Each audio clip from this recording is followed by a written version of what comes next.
صلی علی محمد وآل محمد وعجل فرج۔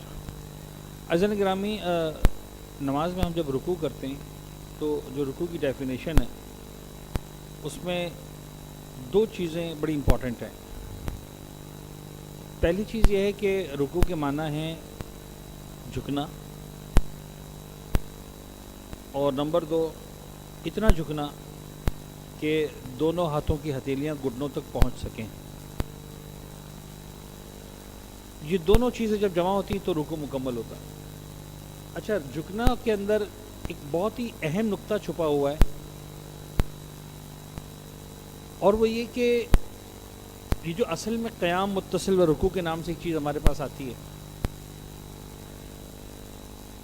وہ ایکچولی اس رکوع کی ڈیفینیشن سے آتی ہے۔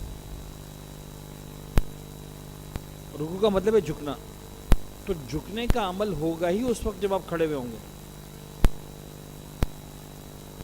آپ کھڑے ہوئے ہیں اور آپ جھکے، تو اگر آپ کھڑے ہوئے نہیں ہیں، مثلا بیٹھے ہوئے ہیں آپ، اور بیٹھے بیٹھے آپ اسی حالت میں آ گئے تو آپ جھکے نہیں ہیں، آپ جھکے ہوئے ہیں۔ جھکنے کے لیے آپ کو کھڑا ہونا ضروری ہے۔ تو اگر آپ فرض کریں کسی وجہ سے بیٹھے ہوئے ہیں، الحمد سورہ پڑھنے کے بعد 99.9% انسان بیٹھتا نہیں ہے، رکوع میں جاتا سیدھا۔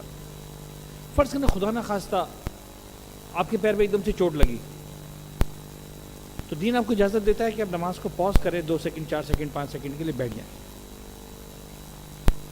الحمد سورہ تو پڑھ چکے ہیں، اب آپ کو رکوع میں جانا ہے، تو آپ بیٹھے بیٹھے رکوع میں نہیں جائیں گے، آپ پہلے کھڑے ہوں گے پھر جھکیں گے۔ یہ ہے قیام متصل برکوع، غور فرمائیں۔ ورنہ اصل میں قیام متصل برکوع کا مطلب جو ہمارے یہاں مشہور ہے کہ صاحب 1 سیکنڈ رکو 2 سیکنڈ رکو، ایسا کوئی معنی نہیں ہے۔ کوئی رکے بہت اچھی بات ہے، لیکن کوئی نہیں رکتا ہے تو اس کا وہ نماز باطل نہیں ہوتی، سب رکوع سے جاتے، سب قیام سے جاتے ہیں۔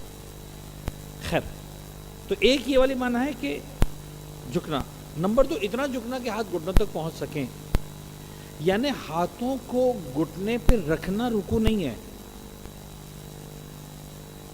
لہذا اگر آپ مثال کے طور پر گھٹنے سے اوپر رکھتے ہیں اپنے ہاتھ، کوئی مسئلہ نہیں۔ آپ کے ہاتھ لمبے ہیں، گھٹنے سے الٹا نیچے جاتے ہیں، کوئی مسئلہ نہیں۔ آپ سائڈ سے گھٹنوں کو پکڑتے ہیں، فرنٹ سے پکڑتے ہیں، اندر کی سائڈ سے پکڑ لیتے ہیں، تھوڑا سا ڈپینڈ کرتا ہے ہر انسان کی اپنی فزیکل موومنٹس کے اعتبار سے، کنڈیشنز کے اعتبار سے، ہائٹ اور لینتھ کے اعتبار سے، ٹھیک ہے۔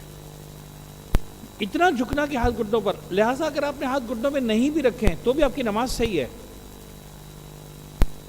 یعنی آپ اگر توضیح المسائل کو کھولیں گے تو آپ کو جملہ لکھا ہوا نظر آئے گا کہ رکوع کے مستحبات میں سے ایک مستحب یہ ہے کہ انسان ہاتھوں کو گھٹنوں کے اوپر رکھے۔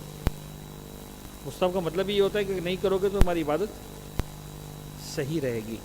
تو رکوع میں جھکنا رکوع ہے، ہاتھوں کو گھٹنے پہ رکھنا رکوع نہیں ہے۔ یہ اور بات ہے، ثواب اسی میں ہے، لہٰذا اور کنوینئنٹ بھی انسان کے لیے وہی ہے، لہٰذا انسان اپنے ہاتھ گھٹنوں پہ رکھتا ہے تو اس کو کیا سپورٹ ملتا ہے۔ یہ بھی مستحب ہے کہ انسان کے گھٹنے جو پیچھے کی طرف ہو، اسٹریٹ ہو، پیر میں جو ہے وہ بینڈنگ نہ ہو۔ بڑھاپے میں بہت سے لوگ نہیں کر پاتے، کوئی مسئلہ نہیں ہے، صحیح ہے۔ مستحب ہے کہ اپنے گھٹنوں کو پیچھے اسٹریٹ رکھو، ثواب اس کا زیادہ ہے۔ لیکن اگر نہیں ہوتے تب بھی آپ کا رکوع جو ہے وہ آپ کی صحیح رہتی ہے، غلط نہیں ہوتی۔ صلوات پڑھ دیجیے گا محمد و آل محمد۔